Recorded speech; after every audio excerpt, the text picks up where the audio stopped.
Hi മക്കളെ, എല്ലാവർക്കും സുഖം തന്നെയല്ലടാ. എനിക്കറിയാം നിങ്ങളെല്ലാവരും എക്സാമിൻ്റെ ഭാരമൊക്കെ മാറ്റിവെച്ച് കംപ്ലീറ്റ് ആയി തന്നെ വെക്കേഷൻ പീരീഡ് എൻജോയ് ചെയ്തുകൊണ്ടിരിക്കുകയാണെന്നറിയാം. എങ്കിൽ പോലും ഒരു ചെറിയൊരു കാര്യം നിങ്ങളെ ഓർമ്മപ്പെടുത്താൻ വേണ്ടിയാണ് ഞാനിപ്പോൾ വന്നിട്ടുള്ളത്. അതെന്താണെന്ന് വെച്ചാൽ 10ാം ക്ലാസ്സിന് ശേഷം ഞാൻ എന്തായാലും സയൻസ് വിഷയം തന്നെയാണ് ഓപ്റ്റ് ചെയ്യാൻ പോകുന്നത്. +1 +2 ഞാൻ കമ്പ്യൂട്ടർ സയൻസോ ബയോളജി സയൻസോ തന്നെയായിരിക്കും എടുക്കുക. അടിപൊളിയായിട്ട് തന്നെ ഞാൻ പരീക്ഷ എഴുതിയിട്ടുണ്ട്. സോ എനിക്ക് എന്തായാലും മികച്ച റിസൾട്ട് ആയിരിക്കും വരിക. സയൻസ് വിഷയം ഞാൻ ഉറപ്പിച്ചു വെച്ചിരിക്കുന്നു എന്ന് വിചാരിച്ച അല്ലെങ്കിൽ എന്ന് ആഗ്രഹിക്കുന്ന കുറേ മക്കളുണ്ട്. അവർക്ക് വേണ്ടിയാണ് ഈ ഒരു വീഡിയോ എന്ന് പറയുന്നത്. അതായത് സയൻസ് വിഷയത്തിൽ അങ്ങനെ ഓപ്റ്റ് ചെയ്യുന്ന ആൾക്കാർ എന്തൊക്കെ കാര്യങ്ങളാണ് ശ്രദ്ധിക്കേണ്ടത് എന്ന കാര്യങ്ങളൊക്കെയാണ് നമ്മളോട് ഡിസ്കസ് ചെയ്യാൻ പോകുന്നത്. മക്കളെ, നിങ്ങളുടെ മനസ്സിലുള്ള ഒരു മെയിൻ കാര്യം എന്ന് പറഞ്ഞാൽ, സാറേ 10ാം ക്ലാസ്സിൽ നിങ്ങൾ 10 സബ്ജക്റ്റ് പഠിച്ച ആൾക്കാരാണ്. +1 +2 സയൻസ് എടുക്കുകയാണെങ്കിൽ ഞങ്ങൾക്ക് അവിടെ സബ്ജക്റ്റിൻ്റെ എണ്ണം തീരെ കുറവല്ല സാറേ, ഏകദേശം 6 സബ്ജക്റ്റ് ഒക്കെയല്ലേ വരുന്നത്. അത് ഞങ്ങൾക്ക് ഹാൻഡിൽ ചെയ്യാൻ എളുപ്പമായിരിക്കും എന്നൊക്കെ നിങ്ങളിൽ പലരും വിചാരിച്ചു വെച്ചിട്ടുണ്ടാകും. സോ അതിലൊരു ക്ലാരിറ്റിയാണ് ഞാൻ തരാൻ പോകുന്നത്. ഞാൻ പറയുന്ന കാര്യങ്ങൾ നിങ്ങൾക്ക് റിലേറ്റ് ചെയ്യാൻ പറ്റുകയാണെങ്കിൽ ആ രീതിയിൽ തന്നെ താഴെ കമൻറ്റ് ചെയ്യാനും നിങ്ങൾ മറക്കരുത്. സോ നമ്മുടെ ഫിസിക്സിൽ ഊന്നി തന്നെ ഞാൻ കാര്യങ്ങൾ പറഞ്ഞു തുടങ്ങാം. ഫിസിക്സ് എടുത്തു വിചാരിക്കുക. 10ാം ക്ലാസ് ഫിസിക്സിനകത്ത് നമുക്ക് 7 ചാപ്റ്റേഴ്സ് ആണ് പഠിക്കാനുണ്ടായിരുന്നത്. ശരിയല്ലടാ, 7 ചാപ്റ്റേഴ്സ് എല്ലാം എളുപ്പമുള്ള ചാപ്റ്റേഴ്സ് ആയിരുന്നു. നിങ്ങൾ എല്ലാവരും ഉഷാറായി പഠിച്ച ചാപ്റ്റേഴ്സ് തന്നെയാണ്. അതിനകത്ത് മെജോറിറ്റി ചാപ്റ്റേഴ്സും ഭൂരിഭാഗം ചാപ്റ്റേഴ്സും നിങ്ങൾ ക്രിസ്മസ് എക്സാമിന് ശേഷം മോഡൽ എക്സാമിനോട് അനുബന്ധിച്ചായിരിക്കും നിങ്ങൾ പഠിച്ചിട്ടുണ്ടാവും. ശരിയല്ലേ? അല്ല, തുടക്കം മുതൽ സ്ട്രക്ചേർഡ് ആയിട്ട് പഠിച്ചു വന്ന ആൾക്കാരൊക്കെ തീരെ കുറവായിരിക്കും. ഒരു മോഡൽ എക്സാമിനോട് അടുപ്പിച്ചായിരിക്കും നമുക്കൊരു ചൂട് വരിക. എനിക്ക് പഠിച്ച് A+ മേടിക്കണം എന്നൊക്കെ പറഞ്ഞിട്ട് മോഡൽ എക്സാമിനോട് അനുബന്ധിച്ചായിരിക്കും എല്ലാ ചാപ്റ്റേഴ്സും വ്യക്തമായി പഠിച്ചെടുത്തിട്ടുണ്ടാവും. ശരിയല്ലടാ? യെസ്. പക്ഷെ +1 ഫിസിക്സിലോട്ട് കടക്കുന്ന സമയത്ത് അവിടെയാണ് ആ ഡിഫറൻസ് നിങ്ങൾക്ക് മനസ്സിലാവാൻ പോകുന്നത്. അവിടെ 7 ചാപ്റ്റേഴ്സ് ആണ്. +1 ഫിസിക്സിനകത്ത് 14 ചാപ്റ്റേഴ്സ് ആണ് നിങ്ങളെ കാത്തിരിപ്പുള്ളത്. 14 അഥവാ 14 ചാപ്റ്റേഴ്സ് നമുക്ക് പഠിക്കേണ്ടത്. കുഴപ്പമില്ല സാറേ, സബ്ജക്റ്റിന് എണ്ണം കുറവല്ലേ, കുറച്ച് ചാപ്റ്റേഴ്സ് കൂടിയാലും ഞങ്ങൾക്ക് വലിയ പ്രശ്നമൊന്നും വരാൻ പോകുന്നില്ല എന്നായിരിക്കും അടുത്ത നിങ്ങളുടെ കൺസേൺ എന്ന് പറയുന്നത്. ശരിയാണ് മക്കളെ. പക്ഷേ നമ്മുടെ 10ാം ക്ലാസ്സിൽ ഒരു 3 ചാപ്റ്ററിന് സമാനമാണ് +1 ഫിസിക്സിലെ ഒരു ചാപ്റ്റർ എന്ന് പറയുന്നത്. 10ാം ക്ലാസ് ഫിസിക്സിലെ ഒരു 3 ചാപ്റ്റർ പഠിക്കുന്നോളം കണ്ടന്റുകളും കൺസെപ്റ്റുകളും നമുക്ക് ഇവിടെ നിങ്ങൾക്ക് ഒരു ചാപ്റ്ററിനകത്ത് പഠിക്കേണ്ടതായിട്ടുണ്ട്.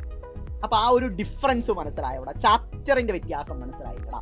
അല്ലാതെ സാധാരണഗതിയിൽ കുറച്ച് തിയറി പോർഷൻസും 1-2 ന്യൂമറിക്കലും പഠിച്ചിട്ട് പോയിട്ടാണ് നിങ്ങൾ 10ാം ക്ലാസ്സിലെ പല ചാപ്റ്റേഴ്സും നിങ്ങൾ അടിപൊളിയായിട്ട് തന്നെ എഴുതിയത്. പക്ഷേ +1 വരുന്ന സമയത്ത് ഒരിക്കലും അത് സാധ്യമല്ല. പിന്നെ അടുത്തൊരു ഫാക്ടർ എന്ന് പറയുന്നത്, +1 നിങ്ങൾക്ക് വരുന്ന ന്യൂമറിക്കൽ ക്വസ്റ്റ്യൻസ് എന്ന് പറഞ്ഞാൽ 10ാം ക്ലാസ്സിലെ പോലെ ഡയറക്റ്റ് ഹിറ്റ് ക്വസ്റ്റ്യൻസ് ആയിരിക്കില്ല. കുറച്ചുകൂടി ആലോചിച്ച് കൺസെപ്റ്റ് ഓറിയൻറ്റഡ് ആയിട്ടുള്ള ചോദ്യങ്ങളാണ് നിങ്ങളെ +1 ഫിസിക്സിനകത്ത് കാത്തിരിപ്പുള്ളത്. അവിടെ നിങ്ങളുടെ കയ്യിൽ കാൽക്കുലേഷൻ നിങ്ങൾക്ക് മനപ്പാടമൊന്നും ചെയ്യേണ്ട ആവശ്യമില്ല, വിരലൊന്നും എണ്ണേണ്ട ആവശ്യമില്ല. സയൻറ്റിഫിക് കാൽക്കുലേറ്റർ നമുക്ക് ഉപയോഗിക്കാം. എന്നാൽ പോലും അതിൻ്റേതായ രീതിയിലുള്ള സ്റ്റാൻഡേർഡായ ക്വസ്റ്റ്യൻസ് തന്നെ നിങ്ങൾ പ്രതീക്ഷിക്കണം. പിന്നെ 10ാം ക്ലാസ് ഫിസിക്സിൽ നിന്ന് +1 ഫിസിക്സിനെ വേർതിരിക്കുന്ന മറ്റൊരു ഏറ്റവും പ്രധാനപ്പെട്ട ഘടകം എന്ന് പറഞ്ഞാൽ ഡെറിവേഷൻസ് ആണ്. എന്താ സാറേ ഡെറിവേഷൻസ് എന്ന് പറഞ്ഞാൽ? 10ാം ക്ലാസ് ഫിസിക്സിനകത്ത് ഈ ഇലക്ട്രിസിറ്റി റിലേറ്റ് ചെയ്ത ഒരു ചാപ്റ്റർ ഉണ്ടല്ലോ, നിങ്ങൾക്ക് എല്ലാവർക്കും അറിയാം. അതിനകത്ത് ഞാൻ എപ്പോഴും ഒരു കാര്യം പറഞ്ഞു തരാറുണ്ട്. റെസിസ്റ്റേഴ്സിൻ്റെ കോമ്പിനേഷൻ, സീരീസും പാരലലും ഒക്കെ, സമാന്തരവും ശ്രേണി രൂപത്തിലൊക്കെ നിങ്ങൾക്ക് ഞാൻ പറഞ്ഞു തന്ന കാര്യമാണ്. അതാകെ 3 സ്റ്റെപ്പിലൊക്കെ നമ്മൾ ഡിറൈവ് ചെയ്ത് ഫൈനൽ ആൻസറിലോട്ടൊക്കെ എത്തിക്കാറില്ലേ? അതിന് സമാനമായ ഡെറിവേഷൻസ് ആണ് നിങ്ങൾക്ക് +1 ഫിസിക്സിനകത്ത് വരുന്നത്. പക്ഷെ അതൊരിക്കലും 3 സ്റ്റെപ്പിലായിരിക്കില്ല നമ്മൾ എഴുതേണ്ടി വരിക, മറിച്ച് 3 പേജുകളിലായി നമുക്ക് ആ കാര്യം ഡിറൈവ് ചെയ്യേണ്ടി വരും. അഥവാ 3 പേജുകളായിട്ട് അല്ലെങ്കിൽ 2 പേജുകളായിട്ട് ഡീറ്റെയിൽ ആയിട്ട് ഡിറൈവ് ചെയ്യേണ്ട 40-ലധികം ഡെറിവേഷൻസ് +1 ഫിസിക്സിനകത്ത് നിങ്ങളെ കാത്തിരിക്കുന്നു. അതുപോലെ തന്നെ +1 ഫിസിക്സിലെ ടോപ്പിക്കുകൾ നമ്മൾ എടുക്കുകയാണെങ്കിൽ, ചാപ്റ്റേഴ്സ് എടുക്കുകയാണെങ്കിൽ വളരെ ഇൻട്രസ്റ്റിംഗ് ആയ ചാപ്റ്റേഴ്സ് തന്നെയാണ്. 10ാം ക്ലാസ് പോലെ തന്നെ ഇൻട്രസ്റ്റിംഗ് ആണ്. മെയിൻലി 9ാം ക്ലാസ് ഫിസിക്സിൽ നിങ്ങൾ പഠിച്ച പല ചാപ്റ്റേഴ്സും ഇവിടെ നമുക്ക് വീണ്ടും പഠിക്കേണ്ടി വരുന്നുണ്ട്. ഉദാഹരണം 1 dimensional motion in A straight line എന്ന് പറയുന്ന ചാപ്റ്റർ പഠിക്കാനുണ്ട്. വേവ്സ് നമുക്ക് പഠിക്കാനുണ്ട്. അതുപോലെ തന്നെ പിന്നെ നിങ്ങൾക്ക് റിലേറ്റ് ചെയ്ത് പഠിക്കാൻ പറ്റുന്ന ചാപ്റ്ററാണ് ഗ്രാവിറ്റേഷൻ. അങ്ങനെ കുറേ ചാപ്റ്റേഴ്സ് 9ാം ക്ലാസ്സിലെ ഫിസിക്സുമായി ബന്ധപ്പെടുത്തി നമുക്ക് +1 ഫിസിക്സിനകത്ത് പഠിക്കാനുണ്ട്. അതൊക്കെ ഒരു അഡ്വാൻറ്റേജുകളാണ്. പക്ഷെ അതേ ടോപ്പിക്കുകൾ അതുപോലെ തന്നെ ഇവിടെ വരുന്നുണ്ട്. അത് പഠിച്ചൊരു കുട്ടിക്ക് ഇവിടെ വളരെ എളുപ്പമാവും. അങ്ങനത്തെ ചിന്താഗതിയൊക്കെ ഉണ്ടെങ്കിൽ മാറ്റി വയ്ക്കുക. അതിലൊന്നും പഠിച്ചില്ലെങ്കിലും പോലും +1 ഫിസിക്സ് നമ്മൾ സെറ്റാക്കിയിരിക്കും. അതിൽ നിങ്ങൾക്കൊരു ടെൻഷനും വേണ്ട. പക്ഷേ സിമിലർ കണ്ടന്റുകൾ കുറച്ചുകൂടി ആ ഊന്നൽ കൊടുത്താണ് നമ്മളിവിടെ പഠിക്കാൻ പോകുന്നത്. സാർ, ഇതൊക്കെ കേൾക്കുമ്പോൾ എനിക്ക് +1 എടുക്കാനുള്ള, സയൻസ് എടുക്കാനുള്ള തോട്ടേ എൻ്റെ കൈവിട്ട് പോയി എന്ന് നിങ്ങളിൽ പലരും ആലോചിക്കാറുണ്ട്. മക്കളെ അങ്ങനെയുള്ള ടെൻഷനൊന്നും നിങ്ങൾക്ക് വേണ്ട. അതായത് ഇപ്പോൾ 8ാം ക്ലാസ്സിൽ നിന്ന് 9ാം ക്ലാസ്സിലോട്ട് വരുമ്പോൾ ഉറപ്പായും 8ാം ക്ലാസ് പോലെ ആയിരിക്കില്ല 9ാം ക്ലാസ്. കുറച്ചുകൂടി അഡീഷണൽ കാര്യങ്ങൾ പഠിക്കേണ്ടി വരും, കുറച്ചുകൂടി സബ്ജക്റ്റ് കുറച്ചുകൂടി സ്ട്രക്ചേർഡ് ആയിട്ട് കുറച്ചുകൂടി മനസ്സിലാവും നിങ്ങൾക്ക് എല്ലാവർക്കും കുറച്ചുകൂടി ബുദ്ധിമുട്ടിലോട്ട് വരാറുണ്ട്. സിമിലർ വേ 9നേക്കാളും കമ്പയർ ചെയ്യുമ്പോൾ 10നും അതിൻ്റെതായ സ്റ്റാൻഡേർഡ് കൂടാറുണ്ട്. സിമിലർ വേ ആ ഒരു ഫ്ലോയുടെ ഭാഗമായി തന്നെയാണ് 10നേക്കാളും കുറച്ച് കൂടുതൽ കാര്യങ്ങൾ നമ്മൾ എവിടെ പഠിക്കേണ്ടി വരുന്നു, +1 പഠിക്കേണ്ടി വരുന്നു. ആ രീതിയിൽ തന്നെ അതിനെ അപ്രോച്ച് ചെയ്യാം.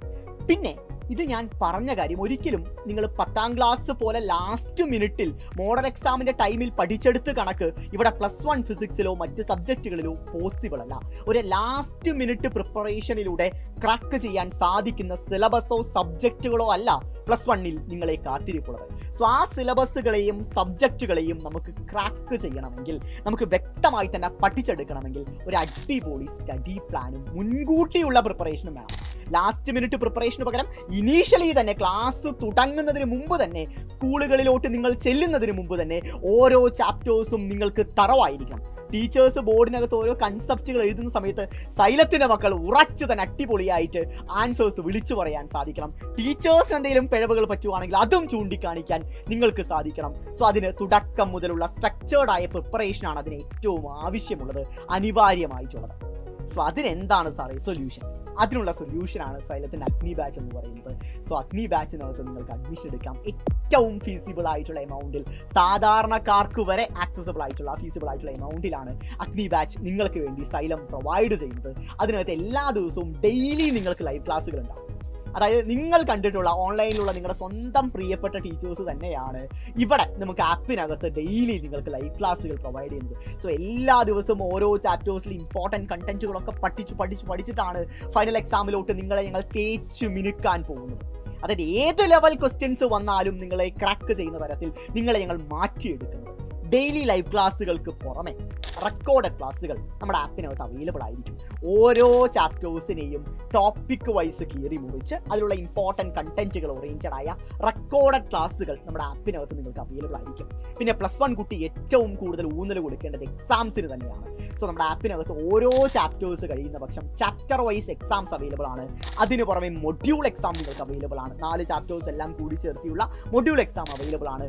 ഓണം എക്സാം, അതായത് നിങ്ങൾ സ്കൂളുകളിൽ നടത്തുന്ന ഓണം എക്സാമും ക്രിസ്മസ് എക്സാമിനും പുറമെ സൈലം നിങ്ങൾക്ക് വേണ്ടി ഓണം എക്സാമും ക്രിസ്മസ് എക്സാമും മോഡൽ എക്സാമും എല്ലാം നടത്തുന്നുണ്ട്. സോ ഓരോ കുട്ടിയും അത്രയും എക്സാംസും അത്രയും കണ്ടന്റുകളും പഠിച്ചാണ് പരീക്ഷയ്ക്ക് പോകുന്നത്. സോ അങ്ങനെയാണ് നിങ്ങളെ ഞങ്ങൾ പരീക്ഷയ്ക്ക് പറഞ്ഞയക്കാൻ പോകുന്നത്. സോ ഇത്രയും ഫീച്ചേഴ്സ് അടങ്ങിയ ഈ ഒരു ആപ്പാണ് നിങ്ങൾക്ക് അടിപൊളിയായിട്ട് സൈലം ടീം കാത്തു വെച്ചിട്ടുള്ളത്. സോ എല്ലാവരും ഉടനെ തന്നെ അഡ്മിഷൻ എടുക്കുക. നിങ്ങളുടെ ഭാവി ഞങ്ങളുടെ കൈകളിൽ സുരക്ഷിതമാണ് മക്കളെ. സൈലം നിങ്ങളുടെ ആഗ്രഹങ്ങളിലോട്ട്, നിങ്ങളുടെ ലക്ഷ്യങ്ങളിലോട്ട് നിങ്ങളെ ഞങ്ങൾ കൈപിടിച്ച് നടത്താം മക്കളെ. സൈലം ഉണ്ട് നിങ്ങളുടെ കൂടെ, ഞങ്ങൾ എല്ലാവരും ഉണ്ട് നിങ്ങളുടെ കൂടെ. എല്ലാവരും അഡ്മിഷൻ എടുക്കുക. ലിമിറ്റഡ് സീറ്റ്സ് മാത്രമേ അവൈലബിൾ ആയിട്ടുള്ളൂ. എല്ലാവരും താഴെ കാണുന്ന നമ്പറിൽ കോൺടാക്ട് ചെയ്ത് അഡ്മിഷൻ എടുക്കുക. നമുക്ക് അഗ്നിയിൽ കണ്ടുമുട്ടാം.